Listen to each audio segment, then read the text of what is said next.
আলাইকুম প্রিয় বন্ধুগণ, সবাই কেমন আছেন? দেখতে দেখতে এবং শেষ হয়ে গেল শুভে রাত। বোঝা গেল না শুভে রাত কীভাবে শেষ হইল।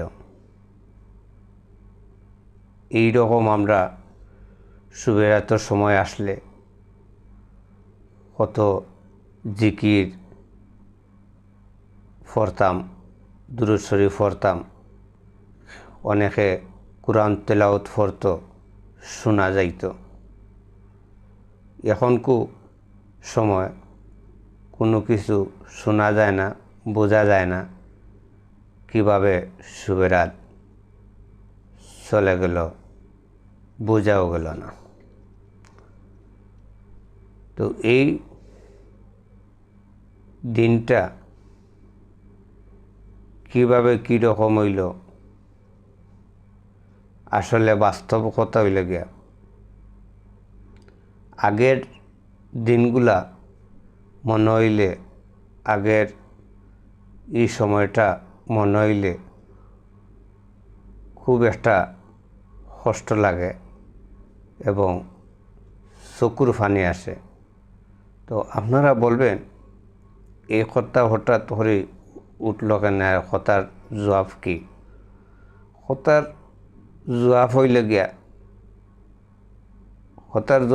এটাও, আগে আমরা শুভে রাত আসার আগে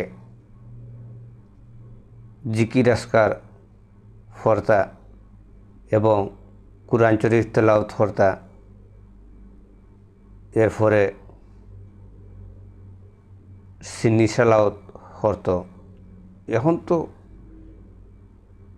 আগের এগুলা এখনকু কেউ মানুষে করেও না, এগুলা এখনকু জিকির আজকারও করে না, কুরআন শরীফও করে না, করলেও শোনা যায় না।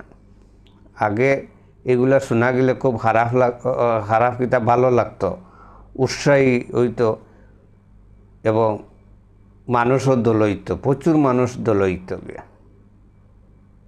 দুরূদ শরীফ হইলে, জিকির আজকার হইলে বেশিরভাগ। কিন্তু স্বাভাবিক দেখেন এই শুভে রাতের দিনটা চলে গেল, বোঝা গেল না। তো কিছু করার নাই, এইটা হইলে গিয়া আল্লাহর হুকুম। দেখেন সবাই আপনারা দেখেন কি সময় আগে আসিল আর এখন কি সময়, ওইটাও আপনারা সবাই অনুভব করেন। এবং আমার কথাবার্তা সবাই ভুল টুল হইলে ক্ষমা প্রার্থী। সবাই আল্লাহর রহমতে আল্লাহ সবাইরে সুস্থ রাখুকা, ভালো রাখুকা, দোয়া কামনা করে বিপদ থেকে বাঁচাইয়া রাখুকা। আসসালামু আলাইকুম ওয়া রাহমাতুল্লাহি ওয়া বারাকাতুহু।